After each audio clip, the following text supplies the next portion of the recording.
잠언 18장 13절에서 14절 말씀입니다.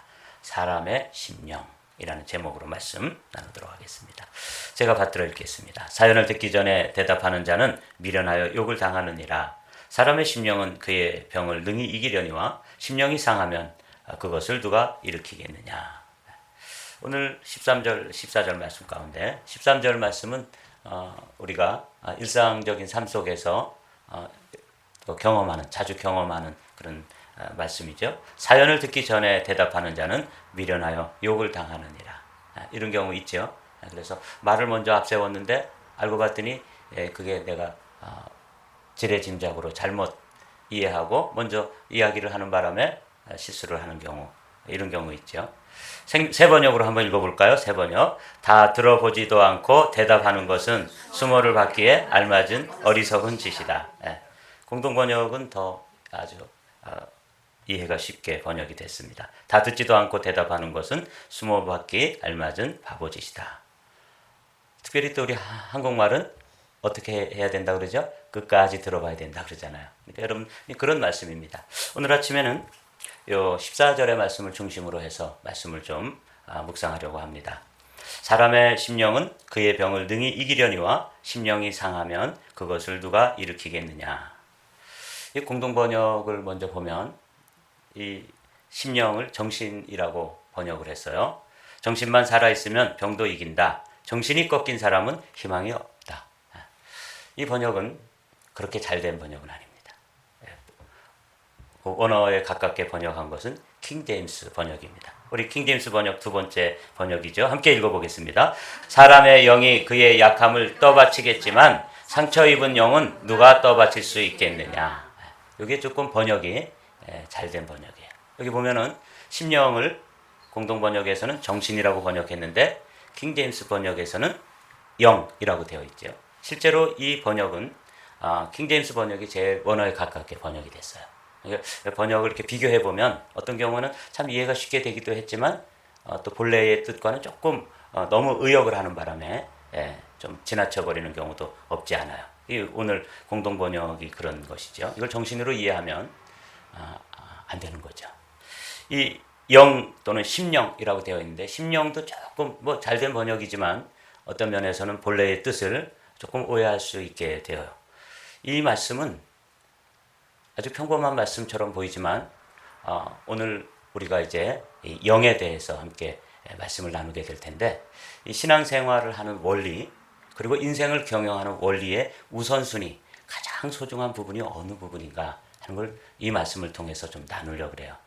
솔로몬, 지혜의 사람이었던 솔로몬은 이게 꼭 질병을 치유받고 또 병이 낫고 그런 원리뿐만 아니라 이 원리는 우리가 신앙생활을 하는 데 있어서도 아주 소중한 삶의 원리입니다. 그래서 오늘 이 말씀을 여러분들이 잘 귀담아 들으시고 여러분들이 이제 신앙생활을 하시고 또 인생을 경영하는 데 있어서 우리가 어떤 방식으로 해야 되는지 이걸 한번 살펴보도록 하죠. 그러니까 아주 중요한 본문입니다. 심령이라고 되어 있는 이 원래 원어는 루아흐라고 되어 있죠. 이 루아흐는 그냥 영이라고 번역하면 아주 알맞은 건데 성경에서는 바람 또는 숨결, 영 이렇게 이제 번역이 되고 어떤 경우는 너무 지나쳐가지고 정신이라고까지 번역이 됐는데 이거는 한마디로 말하면 영이라고 번역하는 게 맞습니다. 그런데 우리가 읽은 14절에 사람의 심령은 요 앞에 있는 심령이라고 되어 있는 원어는 남성형 루아흐로 되어 있고요. 그 다음에 두 번째 심령이 상하면 그것을 누가 일으키겠느냐 이렇게 했을 때 두 번째는 여성형 루아흐로 되어 있어요. 영인데 남성형 여성으로 되어 있다는 거죠. 남성형으로 되어 있는 의미는 뭐냐면 건강하고 남성처럼 이렇게 힘이 있고 왕성한 그런 영인 것이죠. 그런데 두 번째 상한 영을 표현할 때는 약하고 연약하고 섬세한 그런 의미에서의 여성형으로서의 똑같은 단어인데 우리나라 말에는 이 단어에 성이 없죠. 그러나 이제 이 히브리어나 또 헬라어는 단어에 성이 있어요. 이게 여성형 명사인지 남성형 명사인지 그런 게 있는데 이렇게 되어 있다는 것이죠. 그래서 요 말씀을 보면은 사람의 심령은 그의 병을 능히 이기려니와 할 때 요 첫 번째 나오는 영은 남성형으로 힘이 있고 왕성한 생명력이 있어서 어떤 문제든지 여기서 병이라고 하는 것을 꼭 질병으로만 보지 마시고 요 병에다가 문제 또는 우리가 삶에서 닥치는 어려움, 고난 이렇게 바꿔서 이해해도 되는 것이죠. 사람의 심령은 그의 고난을 능히 이기려니와 이렇게 그러니까 이 병 원래는 병인데 이것은 좀 확대해서 우리가 이해하면 우리가 만나는 모든 문제들이에요. 근데 영이 강건해지면 어떤 문제를 만나든지 병이 되었든 경제적인 문제가 되었든 인간관계의 문제가 되었든 신앙생활을 하는 데 있어서 저 같은 사람은 목회를 하는 데 있어서 만나는 모든 문제들을 한마디로 말해서 병이라고 되어 있는데 이 질병을 이겨낼 수 있다는 거예요. 뭐가 강건하면? 영이 강건하면. 그런데 영이 상하면 그렇죠? 네. 상처 입은 영은 누가 떠받칠 수 있겠느냐? 영이 무너지니까 우리가 이제 잠시 후에 살펴보겠지만 우리는 영으로도 되어 있고 또 우리는 혼도 있고 육도 있는데 영이 무너지면 다 무너진다는 거죠. 이 원리를 솔로몬이 이야기해 주는 거예요. 그러니까 이건 비즈니스를 경영하는 데 있어서나 가정을 경영하는 데 있어서나 신앙생활을 하는 데 있어서나 또 우리 자신의 인생을 경영하는 데 있어서 아주 중요한 원리를 이렇게 실제적인 우리가 인생을 살다가 만나는 병의 문제를 가지고 설명을 해주시고 있는 것입니다. 그러니까 이 말씀이 오늘 저와 여러분들에게 아주 소중한 말씀이에요. 특별히 우리는 신앙생활의 원리로 이 말씀을 한번 살펴보도록 하죠. 그래서 이 여성형 명사는 로아호는 의지가 꺾인 상태나 생명력을 상실한 상태, 절망이나 감정적인 상처를 받은 것을 의미한다는 거죠. 이렇게 되면 영이 상처를 입게 되면 영이 데미지를 입어서 생명력을 잃고 힘을 잃으면 정신도 무너지고 또 뭐도 무너지는 거예요? 육신도 무너져서 진짜 질병에 걸리고 인생에 큰 문제가 생긴다. 그걸 지금 이 솔로몬이 이야기해 주는 거예요. 그러니까 오늘 아침에는 영이라는 단어를 먼저 여러분들이 잘 살펴보십시오. 이 성경에는 3으로 되어 있는 아주 신비로운 것이 있습니다. 가장 신비로운 것은 하나님께서 존재하는 존재 방식이죠. 그걸 뭐라고 부르냐면 삼위일체다. 그렇게 이제 이야기하는데 이 삼위일체라는 단어는 성경에 나오지 않습니다. 그런데 사람들이 성경을 쭉 읽다가 하나의 법칙을 발견했는데 하나님이 성부, 성자, 성령의 모습으로 때로는 이렇게 성부 하나님께서 일하시고 때로는 성자 예수님을 통해서 말씀하시고 또 성령 하나님을 통해서 일하시는 그 모습을 보면서 이게 한 분 하나님이신데 세 하나님의 위격으로 일하시는구나. 그거를 이제 용어로 만든 거예요. 삼위일체다. 그런데 이 삼위일체를 지금까지 어떤 학자도 어떤 천재적인 사람도 이 신비를 아주 명쾌하게 설명해낸 사람은 없습니다. 그만큼 신비로운 존재 방식으로 성부, 성자, 성령 이렇게 이제 존재하시는데 하나님께서 우리를 지으실 때 인생을 지으실 때도 어떤 방식으로 지었냐면 하나님께서 창세기에 보면 우리가 우리의 형상을 따라 사람을 만들자 그렇게 되어 있죠. 우리의 모양과 우리의 형상을 따라 사람을 만들자. 이게 우리가 누구냐는 거죠. 우리가 누구예요? 삼위일체 하나님이다. 한 분 하나님인데 우리라고 하는 복수로 되어 있으니 이게 얼마나 신비롭습니까? 이걸 다 설명할 길은 없지만 성부, 성자, 성령 하나님이 한 분이신데 세 모습으로 일하시면서 우리라고 표현하시고 그 모습을 닮아서 우리 사람도 이렇게 되어 있는데 사람은 하나님의 성부, 성자, 성령의 존재 방식처럼 우리도 한 사람인데 한 펄슨이죠. 한 인격인데 우리는 어떻게 되어 있어요? 영, 혼, 육으로 되어 있다. 여러분 이건 뭐 잘 아시는 말씀이죠. 우리가 영, 혼, 육으로 되어 있구나. 그래서 히브리어로는 영을 루아흐라고 그러고 혼은 네페시라고 부르는구나. 이건 뭐 이렇게 여러분들이 다 외워둘 일은 없지만 이렇게 영과 혼을 구분하고 있다는 것을 여러분들이 알아두시면 됩니다. 헬라어로는 푸니우마, 또 푸시케, 또 소마 이렇게 되어 있다 하는 걸 여러분들이 알아두시고 이 3으로 되어 있는 것은 아주 신비로운 것들, 잘 설명하기 힘든 것들 중에 3으로 되어 있는 것들이 많이 있습니다.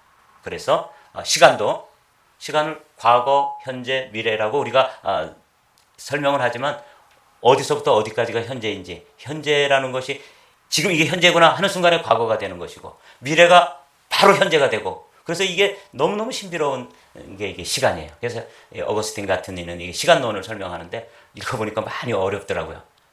이게 성부, 성자, 성령, 우리가 영과 혼과 육, 우리가 존재하는 이 시간이 과거, 현재, 미래, 이 빛, 우리가 보는 빛이라든지 색이라든지 이런 것들도 너무 신비로운 것들이죠. 그래서 빛의 삼원색, 색의 삼원색. 오늘은 삼이라고 하는 것이 이렇게 신비롭다. 우리가 그런 존재다 하는 것을 말씀 나누려고 그래요. 데살로니가전서 5장 23절에 그게 이제 나와 있어요. 한번 제가 읽어볼게요. 평강의 하나님이 친히 너희를 온전히 거룩하게 하시고 또 너희의 온 영과 혼과 몸이 우리 주 예수 그리스도께서 강림하실 때에 흠없게 보존되기를 원하노라. 근데 이걸 영어 성경으로 보면 Spirit, Soul, Body 이렇게 되어 있다는 걸 알 수 있죠. 여러분들이 우리가 제가 여러분 앞에 이렇게 서 있는데 제가 사실은 영으로 서 있는 것이거든요. 근데 어디서부터 어디가 영이고 어디서 어디까지가 정신, 혼이고 그리고 어디가 육인지 여러분들은 저를 육으로 보고 있지만 사실은 제가 영으로 설교하고 혼으로 말하고 이러고 있거든요. 그러니까 이게 참 신비로운 거예요. 우리 인간 자체가. 그래서 영과 혼과 몸 또는 영, 혼, 육으로 되어 있다. 우리가 그렇게 존재하는 것이죠. 요거를 이제 학자들은 아주 비주얼이 쉽게 계란으로 설명을 하기도 해요.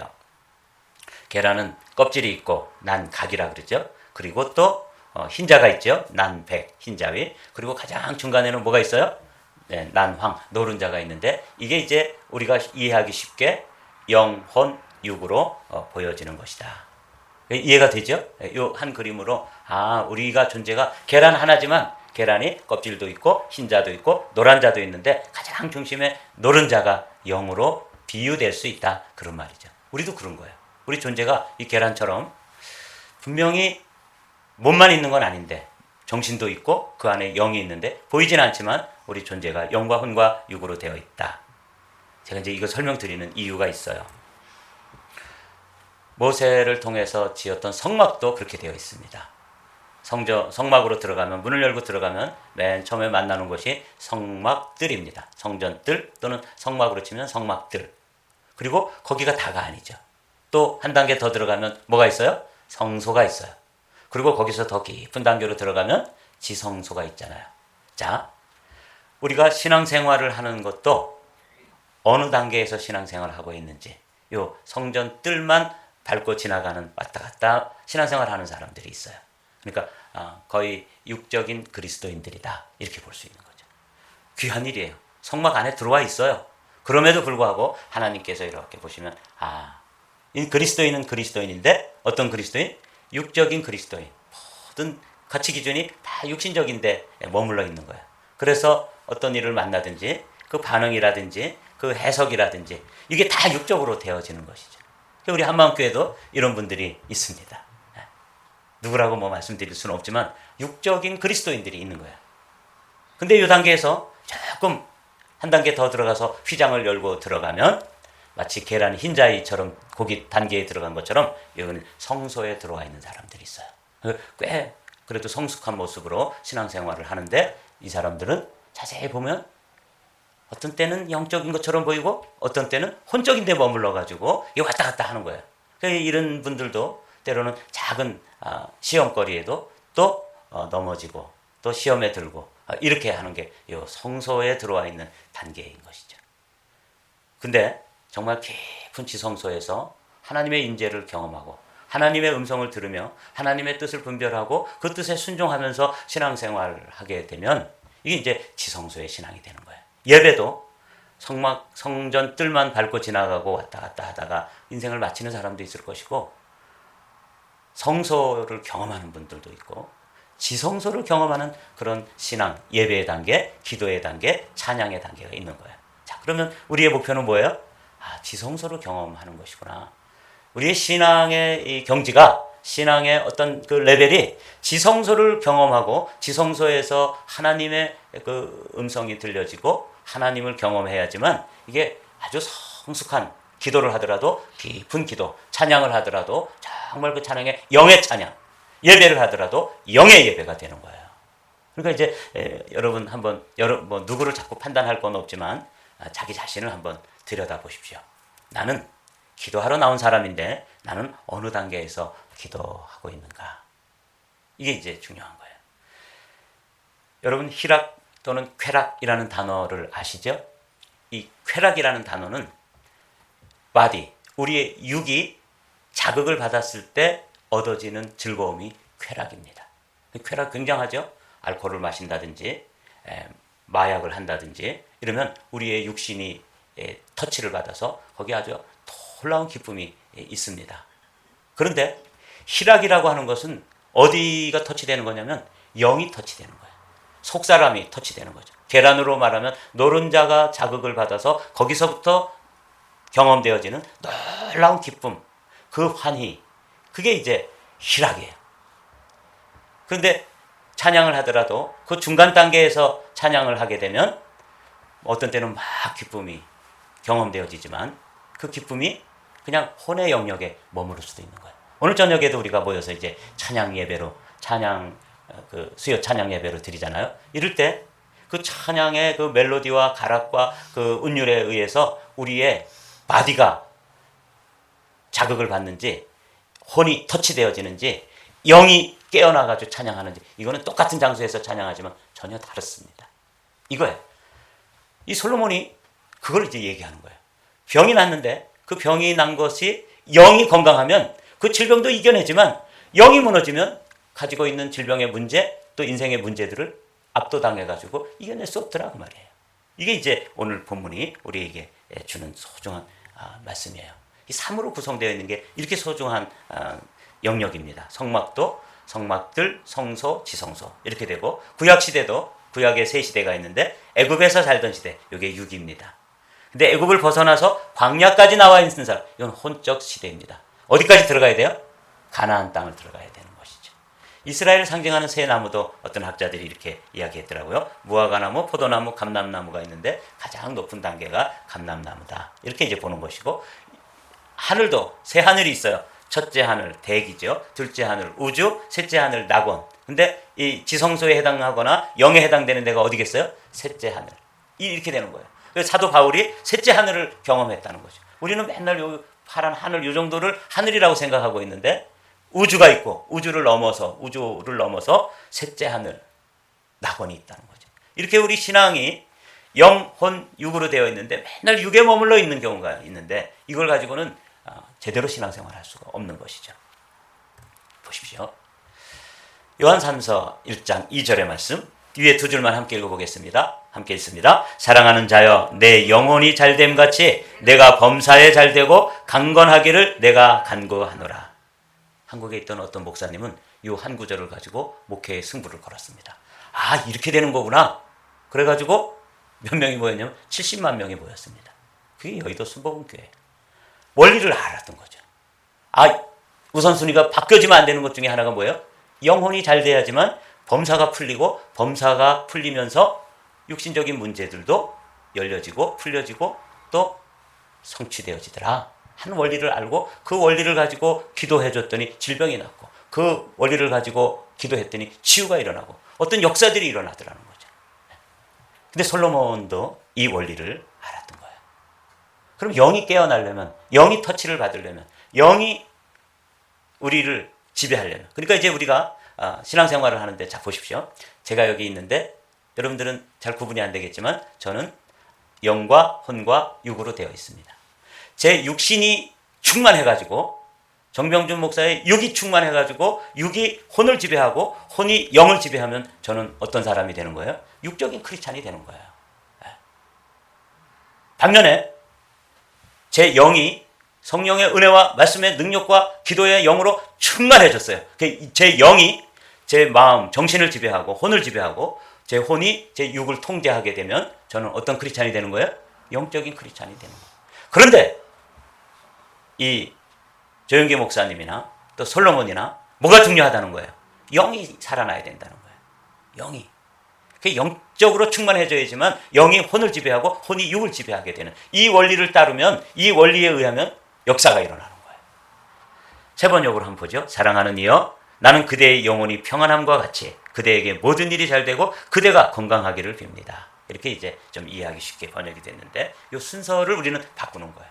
육신적으로 뭔가를 만족하고 채우면 뭐가 되는 것처럼 마귀는 우리를 유혹하죠. 그래서 아까 쾌락과 희락에 대해서 말씀을 드렸는데 쾌락이라는 것은 육이 터치되면은 얻을 수 있는 행복감, 즐거움, 극도의 어떤 기쁨이 있죠. 그러나 영이 터치를 받아서 영으로부터 솟아나는 이 기쁨은 희락이라고 부르는데 이건 비교할 수가 없는 것이에요. 육적은 뭐 알코올을 뭐 마신다든지 마약을 한다든지 이렇게 해서 얻는 기쁨과는 상대가 되지 않는 아주 근원적인 기쁨이 있는 것이죠. 자, 그러면 오늘 아침에 여러분들을 깨우셔가지고 지금 이걸 들려주는 이유는 무엇일까요? 어떻게 하면 우리는 이렇게 영적인 충만함으로 살아갈 수 있을까요? 이 순서를 바꾸면 인생이 바뀌어버립니다. 치료하시는 여호와 라파의 하나님을 말씀하시면서 이렇게 말씀하세요. 잘 들어보세요. 이르시되 너희가 너희 하나님 나 여호와의 말을 들어 순종하고 내가 보기에 의를 행하며 내 계명에 귀를 기울이며 내 모든 규례를 지키면 내가 애굽 사람에게 내린 모든 질병 중 하나라도 너희에게 내리지 아니하리니 나는 너희를 치료하는 여호와임이니라. 하나님의 말씀이 우리를 통제하고 우리를 충만케 하고 우리 안에 그것이 주도권을 가지고 내 영의 그것이 그 말씀이 내 영을 통제하는 순간 내 인생은 완전히 달라지는 거예요. 이게 모세를 통해서 솔로몬을 통해서 또 요한 사도를 통해서 들려주시는 말씀입니다. 이제 말씀을 마치도록 하죠. 자, 그런 관점으로 이 14절의 말씀을 한번 맨 위에 두 줄만 읽어보겠습니다. 사람의 심령은 그의 병을 능히 이기려니와 심령이 상하면 그것을 누가 일으키겠느냐. 영으로부터 무너지면 육신적인 질병, 육신적인 문제, 우리가 부딪히는 모든 문제들을 이겨낼 수가 없어요. 근데 여러분 잘 기억하십시오. 영혼이 잘 되면 범사에 잘 되고 강건케 된다 하는 요한 3서 1장 2절의 말씀처럼 이 솔로몬은 이 원리를 알았던 것이죠. 아, 심령이 상해져서 여성 명사로 되어 있는 이 루아우가 약해지고 상처를 받고 여기서 무너지면 그 다음에 자신이 당하는 문제를 넘어설 수가 없는 거예요. 문제를 이겨낼 수도 없고 문제를 돌파할 수가 없는 거예요. 그걸 병이라고 얘기했는데 연약함이라고 얘기했는데 그게 그런 뜻이에요. 킹제임스 역으로 한번 다 같이 읽고 마치죠. 사람의 영이 그의 약함을 떠받치겠지만 상처 입은 영은 누가 떠받칠 수 있겠느냐. 이거예요. 사랑하는 성도 여러분, 오늘 아침에 제가 길게 설명을 드렸는데 여러분들에게 이것이 깨달음으로 여러분들에게 간직되어지기를 주님의 이름으로 축복합니다.